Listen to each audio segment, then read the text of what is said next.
त्यानंतर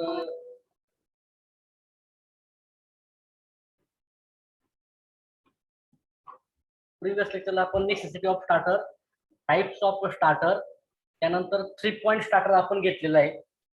तर मी सकाळीच ग्रुपवरती पहा एक व्हिडिओ टाकलेला आहे, लेक्चर नंबर 13, लेक्चर नंबर 13. तर सर्वांनी पाहून घ्यायचंय. त्याच्यामध्ये पूर्णपणे जी काय आहे लेक्चर नंबर 13 ची जी काही आपण म्हणूया थिअरी, त्याच्यामध्येच जे आपण हे केलेले टाइप्स ऑफ स्टार्टर, त्याचं कन्स्ट्रक्शन असेल, त्याचं वर्किंग असेल म्हणजे ऑपरेशन, त्यानंतर त्याच्यामध्ये मेनली यूज केले जाणारे कोणते आपण म्हणूया 2 कॉन्टॅक्ट आहेत. एक NVC म्हणजे नो होल्ड कॉईल, त्यानंतर ओव्हरलोड रिलीज. तर हे आपण काय केलेलं आहे त्याच्यामध्ये पाहिलेलं आहे. तर आता आज आपण त्याच्या पुढील पार्ट म्हणजेच 2 पॉइंट स्टार्टर हा आपण पाहतोय. सर्वांनी हॅलो, बाकीच्यांनी म्यूट हो बरं. ऋषिकेश भंडारे,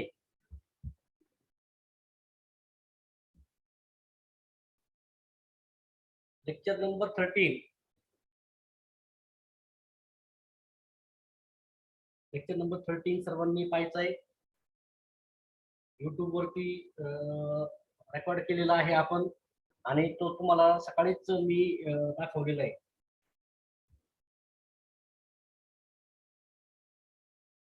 तर सर्वांना स्क्रीनवरती दिसत असेल पहा आता 2 पॉइंट स्टार्टर. सर्वांनी पाहून घ्या.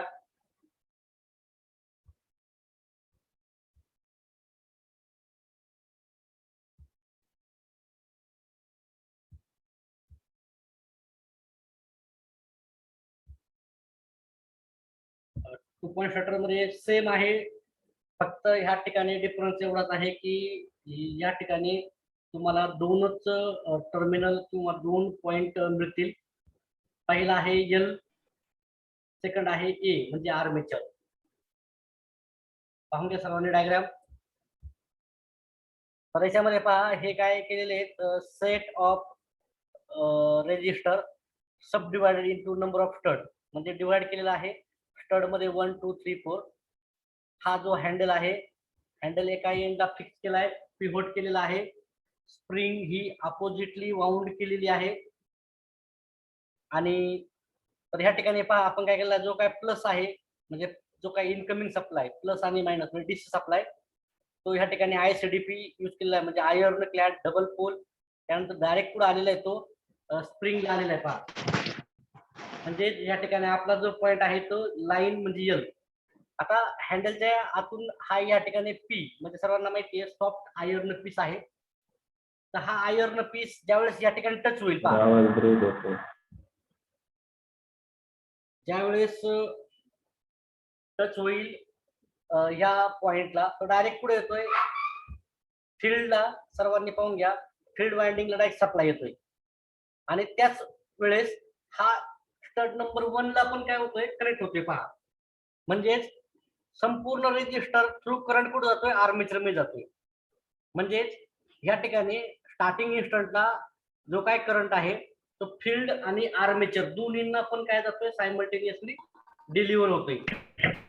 आता पुढे पुढे जर बघितलं तर आर्मेचरचा जाणारा करंट हा स्टार्टिंगला कमी असेल, कारण का जो काय करंट आहे ह्या रेजिस्टरमुळे काय होईल, तो कमी होईल, बरोबर. म्हणून या ठिकाणी करंट आपल्याला प्रोव्हिजन आपण काय केलेली ही की आर्मेचरला प्रोटेक्ट करायचं आहे आणि आर्मेचरला एक्सेसिव्ह करंट घेऊन डॅमेज होण्यापासून अवॉइड करायचे. ठीक आहे. तर याचं हे आपण या ठिकाणी पाहिलेलं आहे. तर पहा पॉइंट पहा, हा पॉइंट म्हणजे 1 आणि हा जो पॉइंट आहे हा काय RA plus R1, RA plus R1 सर्वांनी पाहून घ्या. म्हणजे आर्मेचरच्या ह्या पॉइंट पासून तर ह्या पॉइंट पर्यंत, त्यानंतर R2 पहा इथपर्यंत आलेला आहे पहा 2 पर्यंत, नंतर 3 R3. आणि इथं काय झालं डायरेक्ट इथून प्रोडक्ट आर आहे. आर्मेचरचा जो काय आहे तो डायरेक्ट दिलेला आहे. आर्मेचर वायंडिंग रेजिस्टन्स आर आहे. म्हणजे हा जो पॉइंट आहे कॅपिटल ए हा स्टड नंबर 4 ला म्हणजेच फायनल स्टडला काय केलेलं आहे कनेक्ट केलेलं आहे. पुढे थेरी पाहूया आपण. पहिला point, this starter has mainly 2 terminals. या स्टार्टरला 2 टर्मिनल असतात. दॅट इज कोणते कोणते, L and A, hence known as a 2 point starter. 2 terminal आहेत कोणते कोणते, एल आणि ए, म्हणून आपण त्याला काय म्हणतो, त्याला आपण 2 पॉइंट स्टार्टर म्हणतो. टर्मिनल एल, एल कुठं कनेक्ट केलेलं आहे, लाईनला कनेक्ट केलेलं आहे. पहा हा जो काय एल आहे तर हा डायरेक्ट लाईनला म्हणजे पॉझिटिव्हला कनेक्ट केलेला आहे. ए कशाला कनेक्ट केलेला आहे, आर्मेचरला. ए आर्मेचरला कनेक्ट केलेला आहे. त्यानंतर सर्वांनी हेच 2 टर्मिनल आहेत. पुढे पाहूया, it consist of a starting resistor. म्हणजे हा जो काय स्टार्टर आहे याच्यामध्ये स्टार्टिंग रेजिस्टर आहेत. म्हणजे हा जो काय आहे R1 R2 R3 हा मिळून काय बोलतोय R, which is a subdivided into number of stud 1 to 4. म्हणजे हा काय केलेला आहे पार्ट मध्ये डिवाइड केलेला आवाज आहे. स्पष्ट येत नाहीये. आवाज स्पष्ट येत नाही बाळा, थोडासा होल्ड कर. तू जर, मी तेच सांगतो तुम्हाला कधीपासून, मध्ये मध्ये लिंक टाका ब्रेक करत जाऊ तुम्ही रे.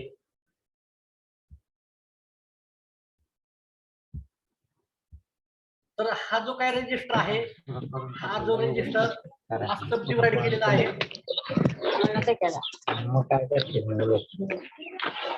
श्रीकांत सावंत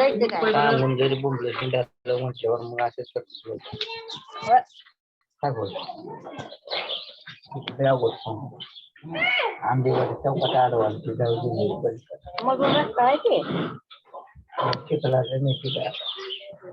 पाऊस पडला म्हणजे पाऊस पडलाय.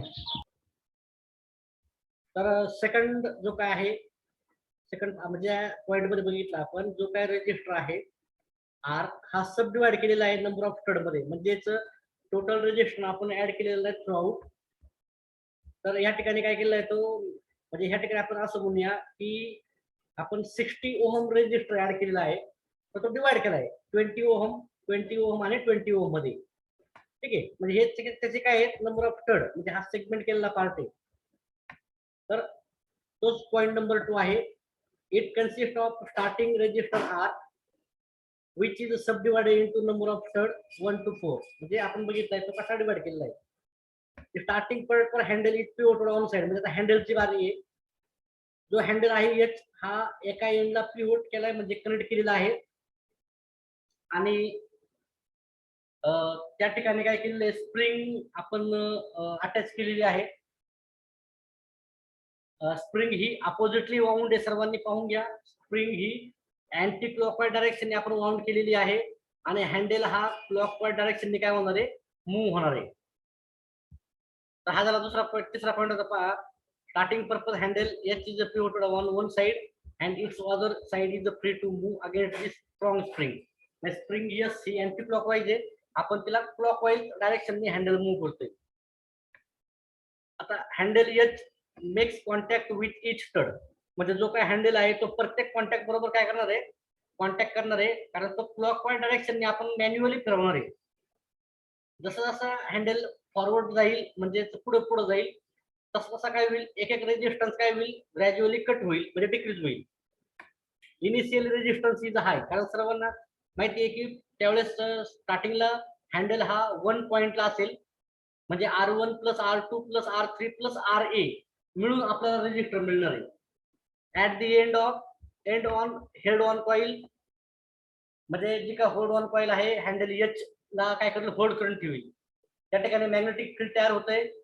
सॉफ्ट आयर्न पीस असतो पी, तो आयर्न पीस त्या मॅग्नेटिक फील्ड मध्ये अट्रॅक्ट होतोय आणि जी काय डीसी सिरीज मोटर आहे ती अंडर रनिंग कंडिशन मध्ये येते. तर हे सिंपल वेने याचं कनेक्टर सांगितलेलं आहे. म्हणजे पहा सर्वांनी एकदा पाहून घ्या परत. ज्यावेळेस हा हँडल ह्या पॉइंटला येईल तर त्यावेळेस पूर्ण रेजिस्टन्स आर्मेच्या सिरीज सर्किट मध्ये ऍड झालाय. ज्यावेळेस तो स्टड 2 ला येईल त्यावेळेस पहिला पार्ट कट होईल. म्हणजे हँडल हा क्लॉकवाईज डायरेक्शनने काय होतोय, मूव्ह होतोय.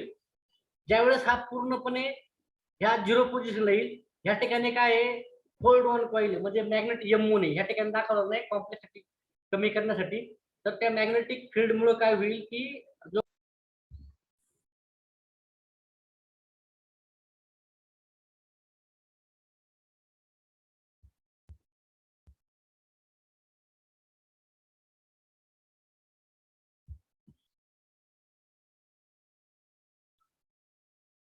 स्टार्टिंगला जो काय हँडल आहे तो जसा ग्रॅज्युअली फॉरवर्ड डायरेक्शनला मूव्ह होईल, तसं तसं काय होईल की आपल्याला रेजिस्टर आर्मीच्या सर्किटमध्ये ऍड होईल आणि सायमल्टेनियसली जो काय फील्डला आहे तो पण फील्डला करंट जाईल.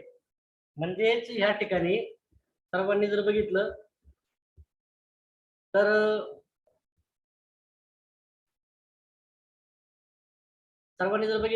आर्मेचरला एक्सेसिव्ह करंट घेण्यापासून प्रिव्हेंट करायचंय, हे आपलं मेन ऑब्जेक्टिव्ह आहे.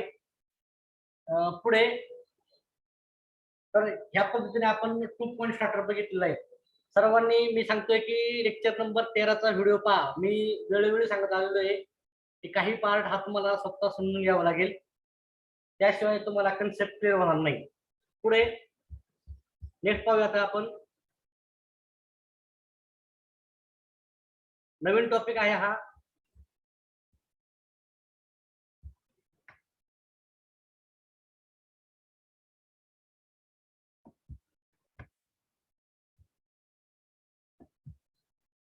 तर नेक्स्ट टॉपिक मध्ये आपण पाहणार आहोत speed control of specific DC motor. म्हणजे डीसी मोटरचं स्पीड कंट्रोल कसं करता येईल. स्पेसिफिक म्हणजे काय, आपल्याला डीसी सिरीज मोटर करायचे, त्यासाठी कोणत्या 2 मेथड आहेत, कोणत्या मेथड आहेत. Suppose DC series motor shunt motor करायची कोणती, तर पहा पुढं टॉपिकचं नाव होतं ते speed control of DC shunt and DC series motor. टॉपिकचं नाव डीसी शंट मोटर आणि डीसी सिरीज मोटरचं आपल्याला काय करायचंय की स्पीड कंट्रोल करायचंय. त्यासाठी 2 मेथड सांगितलेले आहेत. पहिली आहे फ्लक्स कंट्रोल, दुसरी आहे आर्मेचर कंट्रोल. तर सर्वांनी पाहून घ्या, फ्लक्स कंट्रोल आणि आर्मेचर कंट्रोल या 2 मेथड आहेत स्पीड कंट्रोलच्या.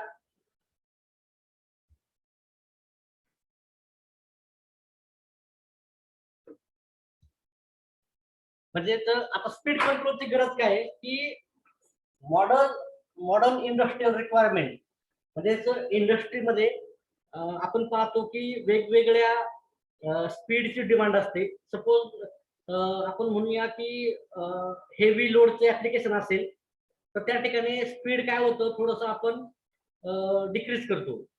आणि ज्या ठिकाणी हाय स्पीड ऍप्लिकेशन लागते म्हणजे ड्रिलिंग, सपोज एखादा मेटल पीस आहे त्याला त्या ठिकाणी आपल्याला ड्रिल करायचंय तर त्या ठिकाणी हाय स्पीड ऍप्लिकेशन लागते. म्हणजेच इंडस्ट्रियल नीडच्या अकॉर्डिंगली आपल्याला काय करावं लागतंय, स्पीड कंट्रोल डीसी मोटरचं अडॉप्ट करावं लागते. आणि ते पण किती स्पेसिफिक, जशी ऍप्लिकेशनची डिमांड असेल त्या पद्धतीने आपल्याला काय करावं लागतंय, स्पीड कंट्रोल करावं लागते. In general there are 2 method of speed control. 2 method कोणत्या सर्वांनी पाहून घ्या. पहिली आहे फ्लक्स कंट्रोल, म्हणजे ही मेथडला दुसरं नाव आहे अबाव रेटेड स्पीड. म्हणजे सर्वांना माहिती आहे मशीनच्या नेम प्लेट वरती आपण पाहतो की रेटेड स्पीड दिलेलं असतं. सपोज रेटेड स्पीड आहे 1500, आपल्याला 1600 पाहिजे, 1700 पाहिजे स्पीड. तर त्या केसमध्ये आपण फ्लक्स कंट्रोल म्हणजेच अबाव रेटेड स्पीड आपण मेथड यूज करतो. दुसरी आहे आर्मेचर व्होल्टेज कंट्रोल. ह्या मेथडला दुसरं नाव काय आहे, बिलो रेटेड स्पीड. म्हणजेच आपल्याला स्पीड किती पाहिजे, 100 RPM पाहिजे, 200 पाहिजे, 300 पाहिजे. म्हणजे ही जी व्हॅल्यू आहे ही व्हॅल्यू ऍक्च्युअल जी काय आहे रेटेड स्पीड याच्यापेक्षा कमी आहे, म्हणून तिला म्हटलं जातं बिलो रेटेड स्पीड. आता फ्लक्स कंट्रोल मेथड म्हणजेच अबाव रेटेड स्पीड, याला दुसरं नाव काय आहे, फील्ड डायव्हर्टर मेथड आहे. तर हिचं समजून घ्या सर्वांनी का नक्की काय होतंय. म्हणजे ह्या मेथडमध्ये फ्लक्स कंट्रोल मेथडमध्ये रेटेड अबाव रेटेड स्पीड कसं जातं, तर सर्वांनी एक्सप्रेशन माहिती आहे बॅक ईएमएफचं. बॅक ईएमएफचं एक्सप्रेशन काय आहे, EB is equal to phi म्हणजे फ्लक्स पर पोल, पी म्हणजे number of machine pole, Z म्हणजे total number of armature conductor, N म्हणजेच मशीनचं स्पीड आरपीएम मध्ये, डिवाइड बाय 60 इंटू ए म्हणजे काय, नंबर ऑफ पॅरलल पाथ. आपण बघितलं होतं वाइंडिंग चेंज झाली, पॅरलल पाथ चेंज होतात. ए इज इक्वल टू पी आणि ए इज इक्वल टू 2 आपण बघितलं लॅप वाइंडिंग आणि वेव्ह वाइंडिंग साठी. तर ह्या एक्सप्रेशन वरून आपण एन ची व्हॅल्यू काढली, ती काय आलेली आहे पहा, 60 अपॉन ए हा कुठं जाईल, ईबी ला मल्टिप्लाय होईल पहा, 60 इंटू ए इंटू ईबी आणि डिवाइड बाय काय, हा एनचा जो पॅरामीटर आहे 5p झेड ए हा इथं डिवाइड होईल. म्हणजे सर्वांना माहिती आहे की पर्टिक्युलर मोटरसाठी म्हणजे कोणत्याही मशीनसाठी झेड म्हणजे total number of armature conductor, P मशीनचे पोल आणि आर्मेचर पॅरलल पाथ हे नेहमी काय असतात, कॉन्स्टंट असतात पहा. म्हणजे तीच मशीन आपण यूज करतोय. तर सेकंड टाइम त्याच्यामध्ये झेड पी आणि ए हे जे काय पॅरामीटर आहेत ते चेंज होणार नाही. म्हणजे ह्याच एक्सप्रेशन आपल्याला भेटलंय एन ची व्हॅल्यू एन डायरेक्टली पोहोचणार टू ईबी अपॉन फाय, कारण का ए फाय आणि पी काय घेतलेले कॉन्स्टंट आहेत. म्हणजेच एक्सप्रेशन आपल्याला भेटलं एन डायरेक्टली पोहोचणार टू ईबी इनव्हर्सली पोहोचणार टू फाय. आता आपण पाहतोय फ्लक्स कंट्रोल म्हणजे फायची मेथड पाहतोय पहा. म्हणजेच याच्यावरून काय आलेलं आहे, एन इनव्हर्सली पोहोचणार टू 1 अपॉन फाय आलेले. म्हणजेच आता ह्या एक्सप्रेशन पहा, जर फ्लक्स कमी झाला, सर्वांनी एक्सप्रेशन लक्ष द्या, हा जर फ्लक्स कमी झाला तर स्पीड काय होतंय, वाढते. स्पीड वाढलं तर सर्वांना माहिती आहे टॉर्क पण वाढतोय आणि आर्मेचर करंट पण वाढतोय. कारण आपण ऑलरेडी पाहिलं होतं, टॉर्क इक्वेशन बघितलं होतं. टॉर्क इक्वेशन सर्वांना आठवत असेल, 1/2 पाय किंवा 0.15 0.159 काय होतं, phi Z P phi Z N ब्रॅकेटमध्ये पी अपॉन ए. तर त्याच्यामध्ये डायरेक्टली पोहोचतोय पहा, स्पीड वाढलं टॉर्क वाढतोय आणि आर्मेचर करंट वाढतोय. किंवा कॉन्ट्रोवर्सी, फ्लक्स वाढला, आता या ठिकाणी फ्लक्स वाढला, इनव्हर्सली पोहोचतोय, स्पीड काय होणार आहे, डिक्रीज, टॉर्क काय होणार आहे, डिक्रीज आणि आर्मेचर करंट काय होणार आहे, डिक्रीज होणार आहे. तर ही झालेली आहे फ्लक्स कंट्रोल मेथड झालेली आहे. आणि मग आपण पाहणार आहे फॉर दिस टू समराइज म्हणजे इक्वेशन, म्हणजे ही इक्वेशन आणि हे equation, speed of DC machine can be rise beyond the rated speed. म्हणजे आपण डीसी मशीनचं स्पीड म्हणजे ती डीसी सिरीज असू द्या किंवा डीसी शंट असू द्या, आपण ते बियॉन्ड द रेटेड स्पीड म्हणजे जे आपल्याला स्पेसिफिकेशन मध्ये दिलेलं आहे, म्हणजे 1500 आरपीएम आहे, त्याच्यापेक्षा आपण काय करू शकतो, जास्त करू शकतो. तर हे सर्वांनी समजून घ्यायचे. परत सांगतोय मी, बॅक ईएमएफ ची इक्वेशन सर्वांना माहिती आहे, जे जनरेटेड ईएमएफ ची इक्वेशन आहे तेच बॅक ईएमएफ ची इक्वेशन आहे, 5p झेड डिवाइड बाय 60 ए. ह्या इक्वेशन आपण एन ची व्हॅल्यू काढली, एन ची व्हॅल्यू काय आलेली आहे, 60 इंटू ए म्हणजे इकडे ईबी ला मल्टिप्लाय झाली, डिनॉमिनेटरला काय आली, एन ला मल्टिप्लाय असल्या क्वांटिटी कोणत्या, 5p झेड या क्वांटिटी आल्या. तर पर्टिक्युलर मशीनसाठी आपण माहिती आहे की total number of armature conductor म्हणजे झेड, त्यानंतर पी म्हणजे total number of machine pole आणि capital A number of parallel path. तर हे काय असतात, कॉन्स्टंट असतात. म्हणजेच आपल्याला जनरलाइज इक्वेशन भेटलं, स्पीड म्हणजे N directly proportional to EB, कारण काय झालं या ठिकाणी 60 कॉन्स्टंट आहे, ए कॉन्स्टंट आहे, डिवाइडेड बाय जे फाय म्हणजे इथं फाय आणि ते पी आणि झेड काय कॉन्स्टंट आहे. म्हणजे इन शॉर्ट जर आपण ईबी जर कॉन्स्टंट ठेवला तर N inversely proportional to 1 upon 5. म्हणजे ह्या एक्सप्रेशन वरून आपण जर बघितलं तर फ्लक्स जर डिक्रीज झाला, म्हणजे पहा फ्लक्स डिक्रीज झाला, स्पीड वाढणार आहे आणि स्पीड वाढलं तर टॉर्क वाढतंय, कारण टॉर्क इक्वेशन हे स्पीडवर डिपेंड आहे. आणि जर टॉर्क वाढला तर सर्वांना हे माहिती आहे की आर्मेचर करंट पण वाढतोय. आणि कॉन्ट्रोवर्सी म्हणजे याच्या रिव्हर्स, आता फ्लक्स कमी झालाय, फ्लक्स वाढलाय, पाहिजे फ्लक्स वाढलाय, स्पीड काय झालंय, कमी झालंय, टॉर्क पण काय झालाय, कमी झालाय आणि आर्मेचर करंट काय झालेला आहे, कमी झालेला आहे. तर ह्या इक्वेशन वरून आपल्याला लक्षात येते की डीसी मशीनचं स्पीड आपण रेटेड स्पीड म्हणजे सपोज रेटेड स्पीड आपल्याला दिले 1000 आरपीएम किंवा 1500 आरपीएम, याच्यापेक्षा जास्त आपण वाढू शकतो. म्हणजे आपल्याला 1600 पाहिजे, 1700 पाहिजे, 2000 पाहिजे, 3000 पाहिजे. तर फ्लक्स कंट्रोल मेथड मध्ये ह्या इक्वेशन नुसार जे काही स्पीड आहे मशीनचं ते काय झालेलं पाहायला मिळतं, आपल्याला इन्क्रीज झालेलं पाहायला मिळतं पहा. आता फ्लक्स कंट्रोल मेथडची डायग्राम पाहून घ्या. सर्वांना माहिती आहे फ्लक्स कोण तयार करतं? फील्ड पोल, बरोबर. आणि फील्ड पोल तयार करतोय म्हणजे आपण ह्या मेथडला दुसरं नाव म्हटलं तर फील्ड डायव्हर्टर मेथड म्हटलं आपण. इथं पाहून घ्या सर्वांनी, त्या मेथडला आपण म्हटलेलं आहे फील्ड डायव्हर्टर मेथड म्हटलेलं आहे. म्हणजे या ठिकाणी फील्डच्या सिरीज मध्ये एक रेजिस्टर जोडलेला आहे. पहा, हा सर्वांनी पाहून घ्या रेजिस्टर, म्हणजे ही डीसी शंट मोटर आहे. आता आपण पाहतोय flux control method in DC shunt motor. सर्वांनी पाहून घ्या पॉझिटिव्ह निगेटिव्ह सप्लाय आहे. 3 पॉईंट स्टार्टर यूज करतो आपण डीसी शंट मोटरला. या ठिकाणी पहा एल, एफ आणि ए. तर एल पुढे गेलेला आहे, लाईनला गेलेला आहे, सिरीज मध्ये डीसी एमीटर लावलाय टोटल करंट मेजर करण्यासाठी. आता फील्डचा आपल्याला काय करायचं आहे? फ्लक्स व्हॅरी करायचा आहे. फ्लक्स कसा व्हॅरी होईल? करंट व्हॅरी झाला तरच होईल ना. म्हणजेच या ठिकाणी सर्वांना माहिती आहे, मी पेन सिलेक्ट करतोय.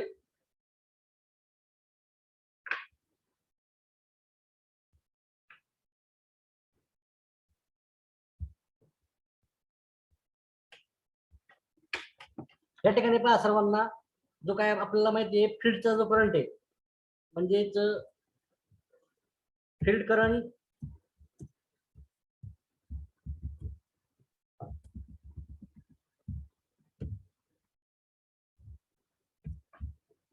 करंट हा काय असतो? ब्रॅकेट मध्ये आपण म्हटलं त्याला आय एफ म्हटलेलं आहे. आय एफ म्हटले. आता आय एफ हा सफिक्स आहे, हा डायरेक्टली प्रोपोर्शनल असतो. कशाला असतो? डायरेक्टली प्रोपोर्शनल टू जो काय असेल फ्लक्सला.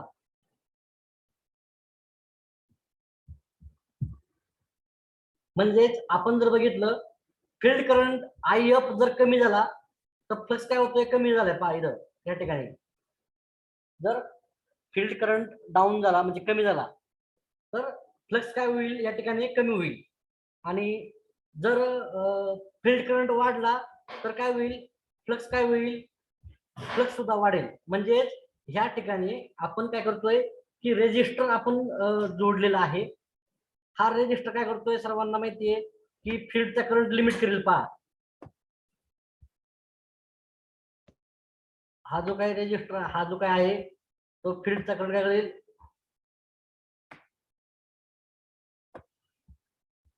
हा जो रेजिस्टर आहे तो फील्डचा करंट काय करेल?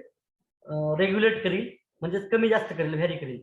जर फील्ड करंट आता इथं पहा फ्लक्स पाहतो आपण, फ्लक्स कसा कमी होईल? सर्वांना माहिती आहे जर फील्ड करंट कमी झाला तर, फील्ड करंट कमी झाला तर फ्लक्स कमी होईल. आणि फील्ड करंट वाढला तर काय होईल? जर फील्ड करंट वाढला तर फ्लक्स वाढेल. आणि फील्ड करंट काय झाला? कमी झाला तर फ्लक्स कमी होईल. त्यासाठी काय केलेलं आहे? या ठिकाणी एक रेजिस्टर आपण यूज केलेला आहे. आणि बाकीचं कन्स्ट्रक्शन सर्वांना माहिती आहे. ए म्हणजे आर्मेचर, या ठिकाणी आपण एमीटर जोडलेलं आहे. आर्मेचर मध्ये बॅकिंग काय होतं? ईबी. ठीक आहे. त्याची कॅरेक्टरिस्टिक्स पाहत मला अशी भेटेल, टॉर्क वर्सेस स्पीड आपण बघितलं होतं.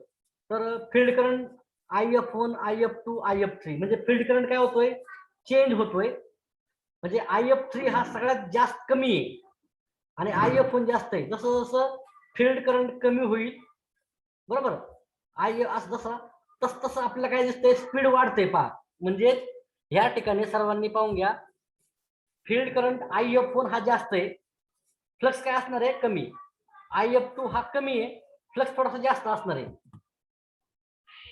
आणि साइड बाय साइड आपण पाहतोय की म्हणजे हे एक्सप्रेशन सर्वांना लक्ष द्या. IF3 म्हणजे फील्ड करंट 3, म्हणजे सपोज फील्ड करंटची व्हॅल्यू किती आहे? 0. सपोज आपण म्हणूया 2 एम्पियर हा फील्ड करंट आहे. तर IF3, IF1 किती आहे? सर्वात कमी आहे, तो आहे 1.9. हा किती आहे? 1.5. हा किती येईल त्यावेळेस? हा सपोज पाहिलं IF1 किती आहे? Suppose 1.5 ampere. त्याच्यानंतर हा किती येईल? 1 एम्पियर.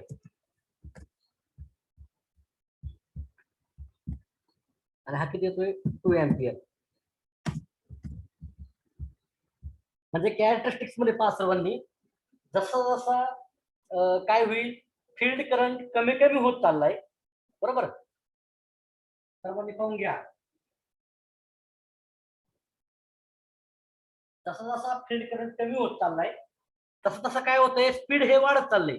स्पीड कशामुळे वाढत चाललंय, कारण सर्वांना माहितीये फील्ड करंट जर कमी झाला, फील्ड करंट कमी झाला तर काय होतंय, फ्लक्स करंट कमी होतोय, बरोबर.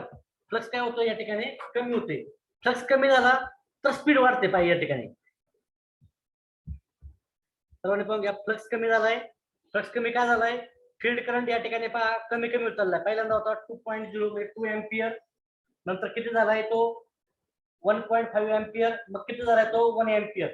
म्हणजे सर्वांना माहितीये फील्ड करंट कमी होत चाललाय, फ्लक्स पण काय होतोय, कमी होत चाललेला आहे आणि स्पीड वाढते पहा.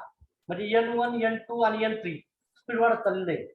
ठीक आहे, या मेथड नुसार आपल्याला काय होते, टॉर्क स्पीड कॅरेक्टरिस्टिक्स वरती रिप्रेझेंट केलं तर आपल्याला दिसतंय की जसं जसं फील्ड करंट कमी होईल तसं तसा फ्लक्स सुद्धा कमी होतोय, आणि फ्लक्स कमी झाला तर स्पीड वाढतोय आणि टॉर्क काय होतोय, वाढतोय, आर्मेचर करंट पण वाढतोय. आणि कॉन्ट्रोवर्सी आता वरून खाली जर बघितलं तर आपल्याला खालचं एक्सप्रेशन टॅली झालेलं मिळते आपल्याला.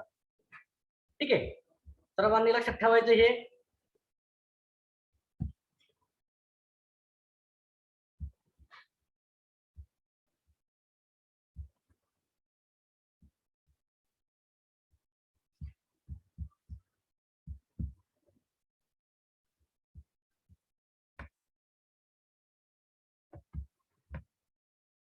आणि याची चित्र दिली आपल्याला, सर्वांनी पाहून घ्या ह्याच डायग्रामची. We know that speed is inversely proportional to phi. सर्वांना माहिती आहे speed inversely proportional to phi, आपण बघितलं होतं इक्वेशन 1. आणि फाय म्हणजे जो काय फ्लक्स आहे, हा फ्लक्स कोण तयार करतोय, फील्ड वाइंडिंग करते. फील्ड वाइंडिंग कशी तयार करते, त्या ठिकाणी फील्ड करंट आला पाहिजे, म्हणजे फील्ड करंटच रिस्पॉन्सिबल आहे फील्ड पोल मध्ये फ्लक्स तयार करायला. In this field winding current is limited by resistance. म्हणजे आपण जो काय बघितला फील्ड वाइंडिंगच्या सिरीज मध्ये आपण रेजिस्टर जोडला होता R, which is connected in series with field winding. तो काय झालेला आहे, फील्ड वाइंडिंगच्या सिरीज मध्ये आपण बघितलंय की तो करंट जो आहे रेजिस्टर आहे तो जोडलेला आहे. As field winding current I F is decrease. म्हणजे आपण बघितलं फील्ड वाइंडिंगचा करंट डिक्रीज झाला, कारण का आपण फील्डचा रेजिस्टर वाढवला बाय व्हेरिएबल रेजिस्टर. त्या रेजिस्टरचा रोल काय आहे, का करंट रेग्युलेट करायचा आहे, कसला, फील्ड वाइंडिंगचा. ऍज रेजिस्टन्स इन्क्रीजेस, फील्ड वाइंडिंगचा करंट काय होतो, डिक्रीजेस. म्हणजे सर्वांना माहिती आय एफ वाढलाय तर काय होतं त्यावेळेस फील्ड वाइंडिंगचा जो काय करंट आहे तो डिक्रीज होतोय, आणि फ्लक्स सुद्धा काय होतं त्यावेळेस डिक्रीज होतोय. कारण का रेजिस्टन्स वाढला, सर्वांना माहिती रेजिस्टन्सची प्रॉपर्टी काय आहे, करंटला अपोज करणे. रेजिस्टन्स वाढवला, फील्ड करंट काय झाला, कमी झाला, फ्लक्स पण काय झाला, कमी झाला ह्या इक्वेशन नुसार. As resistance increases then field winding current I F decreases. Resistance वाढवलाय, फील्ड करंट काय झालाय, कमी झालाय. सर्वांना माहिती आहे रेजिस्टन्सची प्रॉपर्टी हा करंटला अपोज करतो. फील्ड करंट डिक्रीज झाला, फ्लक्स काय झाला, डिक्रीज झाला. Simultaneously equation from 1, speed increases. म्हणजे आता फील्ड करंट डिक्रीज झालाय, त्याच्यानंतर फ्लक्स डिक्रीज झालाय, म्हणजे स्पीड काय झालेली आहे, वाढलेली आहे इक्वेशन 1 नुसार पहा. The characteristics shows that, आपण बघितलं कॅरेक्टरिस्टिक ग्राफिक मध्ये फील्ड करंट IF3 किती होता, 2 एम्पियर. IF1 किती होता, 1.5. आणि हा किती होता, IF1 हा होता 1 एम्पियर. तर त्यावेळेस फ्लक्स सुद्धा काय होतं आपल्याला त्या प्रोपोर्शन भेटतायत. पण स्पीड पहा, ज्यावेळेस स्पीड N3 जास्त आहे, N2 जास्त आहे आणि N1 कमी आहे. म्हणजेच आपल्याला जी कॅरेक्टरिस्टिक्स आहे ती आपण बघितली. Accordingly, flux is changed and corresponding speed varies. म्हणजे this method is suitable for speed variation over the beyond the rated speed. म्हणजे ही मेथड मध्ये आपण रेटेड स्पीडच्या जास्त काय करू शकतो, स्पीड व्हॅरी करू शकतो. त्यानंतर दुसरी गोष्ट सर्वांना लक्षात ठेवायची की या ठिकाणी आपण रेजिस्टर यूज केलेला आहे फील्डच्या सिरीज मध्ये, म्हणून त्याला आपण फील्ड डायव्हर्टर मेथड सुद्धा म्हणतो. पहा, या मेथडला आपण काय म्हणतो, फील्ड डायव्हर्टर मेथड म्हणतो आपण. कारण ह्या मेथड मध्ये आपण करंट रेग्युलेट करण्यासाठी काय केलेलं आहे की फील्डच्या सिरीज मध्ये आपण रेजिस्टर यूज केलेला आहे. परत डायग्राम सर्वांनी पाहून घ्या, सर्वांना आयडिया येऊन जाईल.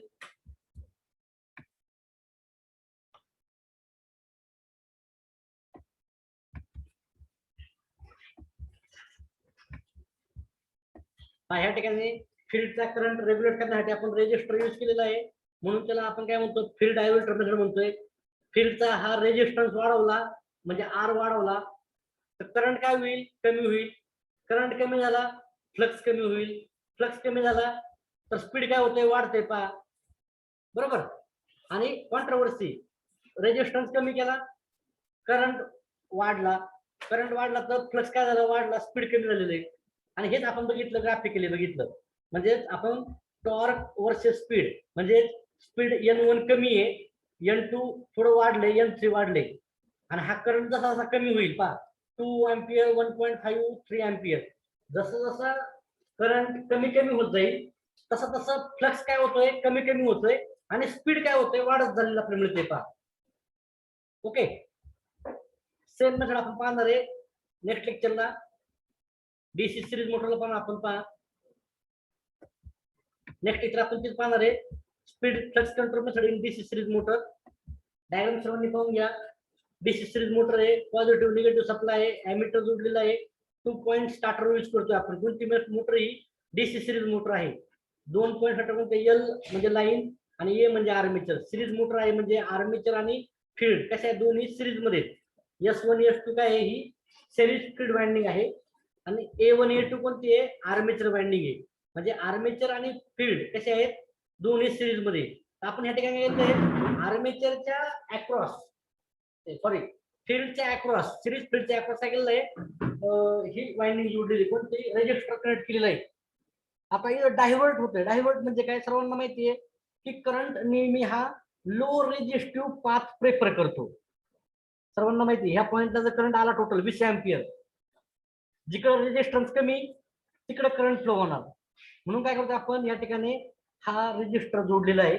म्हणजे आपण ह्या मेथड मध्ये करंट रेग्युलेट करतोय, पण कसा करतोय की या ठिकाणी high current DC series motor घेते आणि हा करंट लिमिट करण्यासाठी आपण सिरीज मध्ये जोडू शकत नाही, कारण रेजिस्टर काय होईल, त्या रेंजचा डॅमेज होईल. आणि त्यावेळेस पहा सर्वांनी परत टॉर्क स्पीड कॅरेक्टरिस्टिक्स म्हणजे R1 R2 R3, म्हणजे जसं जसं R1 ही सगळ्यात जास्त व्हॅल्यू आहे, R3 सगळ्यात काय एक व्हॅल्यू कमी व्हॅल्यू आहे. म्हणजे आपण जसा जसा रेजिस्टर काय करत जाऊ, कमी कमी करत जाऊ, बरोबर. तसं तसं काय होईल, ह्या रेजिस्टर मध्ये करंट काय होईल, जास्त होईल. आणि ह्या पॉइंटनी करंट पुढे जाईल, आर्मेचर मध्ये जाईल. म्हणजे फील्डला जाणारा जो करंट आहे आपण तो कमी करतोय, पण आर्मेचरला जाणारा करंट आहे ना, तो आपण कमी करत नाही. आर्मेचरला जो करंट आहे, तो जेवढा करंट इथं आलेला आहे टोटल, सपोज हा करंट किती आहे, टोटल करंट आहे 20 एम्पियर, या ठिकाणी किती जातोय, सपोज 18 एम्पियर जातोय, या ठिकाणी किती जातोय, 2 एम्पियर जातोय, टोटल इथं 20 एम्पियर येणार आहे. म्हणजे या ठिकाणी फील्डचा करंट आपण डायव्हर्ट करतोय आणि त्याची कॅरेक्टरिस्टिक्स बघितलेली आपण या पहा. म्हणजे R1 R2 R3 जसं जसं रेजिस्टन्स आपण काय करूया, वाढवत वाढवत जाऊया, बरोबर. तसं तसं काय होईल, त्याचं जे काय स्पीड आहे ते स्पीड त्याचं काय होतंय, कमी कमी होते. कारण रेजिस्टन्स वाढवला, फील्डचा करंट कमी झाला, फील्डचा करंट कमी झाला, फ्लक्स वाढला, आणि फ्लक्स वाढला तर स्पीड काय होते, कमी कमी होत चाललेली. तर हे दिलेलं आहे. टॉर्क सुद्धा काय होते पहा, T3 जास्त आहे, म्हणजे हा जो आपण बघतो पहा T3, टॉर्क वाढतोय. ओके, त्यावेळेस सपोज रेजिस्टर किती आहे, R3 पहा, R3 हा सर्वात कमी रेजिस्टन्स आहे. म्हणजे फील्डचा करंट काय होतोय, रेजिस्टन्स सर्वात कमी, फील्डचा करंट जास्त, फील्डचा करंट जास्त, फ्लक्स जास्त, त्यानंतर स्पीड कमी. तर हे सर्व गोष्टी सर्व आपण नेक्स्ट लेक्चरला पाहणार आहोत. तर सर्वांनी हे पण लेक्चर जे आजचं आहे ते युट्यूबवर टाकणार आहे मी, ते पाहून घ्या. लेक्चर नंबर 13 ऑलरेडी टाकलेलं आहे, लेक्चर नंबर 14 हे आज टाकणार आहे मी. दोन्ही लेक्चर सर्वांनी पाहून घ्यायचे, ठीक आहे. मला वाटतं थांबू आपण आज या ठिकाणी. काय डाऊट असतील तर विचारून घ्या सर्वांनी. डाऊट तर